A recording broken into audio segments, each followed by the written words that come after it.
اعوذ باللہ من الشیطان الرجیم بسم اللہ الرحمن الرحیم۔ السلام علیکم۔ میری آپ سب کے لیے یہی دعا ہے کہ اللہ پاک آپ سب کی ہر جائز خواہش کو پورا کرے۔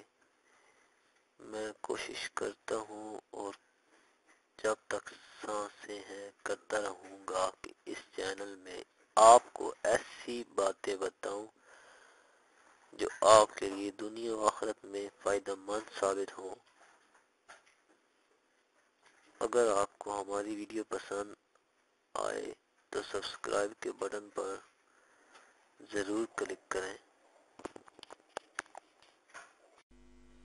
میرے دوستوں، آج ہم آپ کو بتائیں گے کہ کلیجی کے بارے میں شریعت اسلام کیا کہتا ہے۔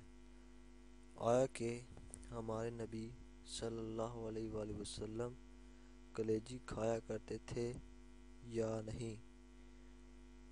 انہوں نے صحابہ کرام کو کلیجی کھانے کی ترغیب دی یا نہیں؟ قدرت کی ہر چیز میں کوئی نہ کوئی فائدہ چھپا ہوتا ہے، کلیجی کا بھی یہی حال ہے کہ ہمارے لیے یہ کسی غذائی خزانے سے کم نہیں۔ اس میں کئی غذائی اجزاء جن میں vitamin A, vitamin B, vitamin E, vitamin کے اور وٹامن ڈی اور 12 فولک ایسڈ اور منرل موجود ہوتے ہیں جو جسم میں سے انٹاکسس کو نکالنے میں مددگار ثابت ہوتے ہیں۔ اگر کسی بھی چیز کو اعتدال اور طریقہ کے ساتھ استعمال کیا جائے تو وہ نقصان نہیں پہنچاتی۔ کلیجی خون کی کمی کو احسن طریقے سے پورا کرتی ہے۔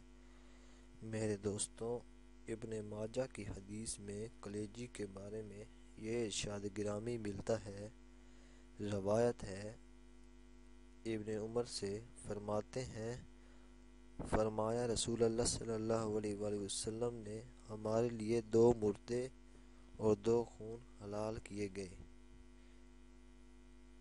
چنانچہ 2 مردے مچھلی اور ٹیڈے ہیں اور 2 خون کلیجی اور تری ہیں۔ ان کو کھانے سے آپ کو بہت زیادہ فائدہ حاصل ہوتا ہے۔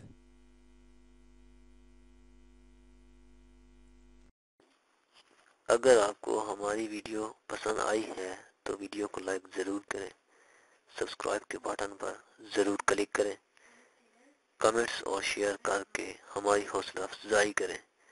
بیل آئیکن کو ضرور پریس کریں تاکہ ہر آنے والی نئی ویڈیو کی جانکاری آپ کو آسانی سے ملتی رہے۔